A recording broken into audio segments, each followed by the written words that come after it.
Bonjour à tous, c'est Alexis Berger, serial entrepreneur depuis l'âge de 17 ans, master franchisé, investisseur immobilier, consultant et formateur.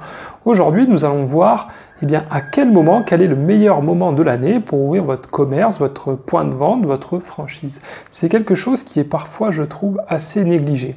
Quand vous allez vous intéresser à une enseigne, à un secteur d'activité, vous devez absolument regarder quelle est sa saisonnalité. Eh bien oui, la saisonnalité, ça peut être très impactant pour votre chiffre d'affaires. Prenons par exemple l'exemple d'un chocolatier. Eh bien naturellement, un chocolatier, il va travailler très fort à Noël et à Pâques. Donc si vous ouvrez une semaine après Pâques, vous allez tirer la langue jusqu'au mois de décembre. Donc c'est vraiment quelque chose de dommage. Donc quand vous avez un projet, essayez. Alors je sais que c'est pas toujours faisable, forcément parce que vous allez peut-être vous dire que vous voulez vous recherchez votre enseigne au mois de septembre et vous serez prêt pour le mois de décembre, mais vous ne trouvez pas un local ou les travaux prennent plus longtemps que prévu. Mais voilà, c'est vraiment quelque chose qui peut impacter votre chiffre d'affaires de manière très importante.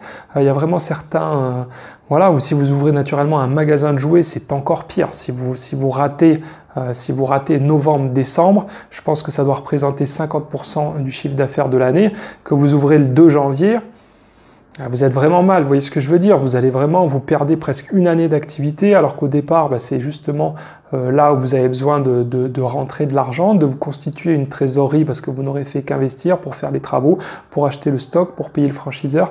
Donc je pense que c'est vraiment quelque chose d'important.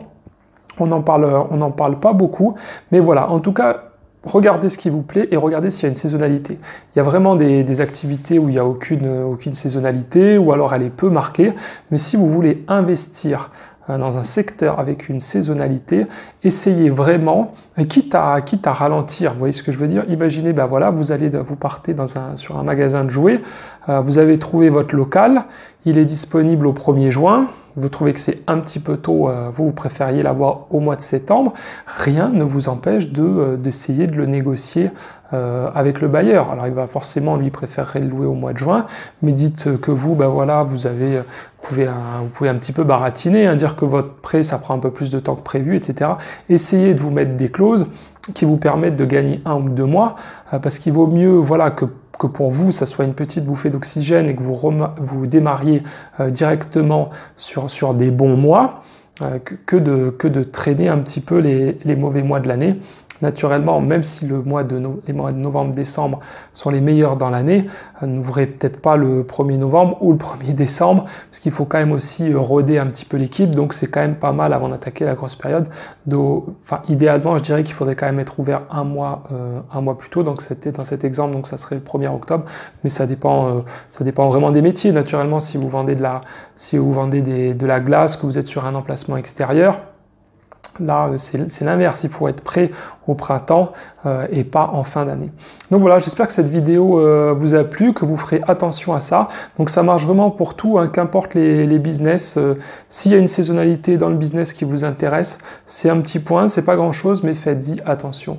Voilà, n'hésitez pas à mettre un gros pouce bleu, à partager cette vidéo si vous l'avez aimée, à vous abonner à la chaîne. Ça me fait plaisir que vous soyez de plus en plus nombreux à me suivre. Et en ce moment, comme toujours, je vous offre mon guide de la réussite en franchise et dans l'entrepreneuriat. Vous trouverez plein de conseils justement pour prendre les bonnes décisions et réussir. Il est gratuit, je vous invite vivement en tout cas à le télécharger. Je vous dis à très bientôt, ciao ciao.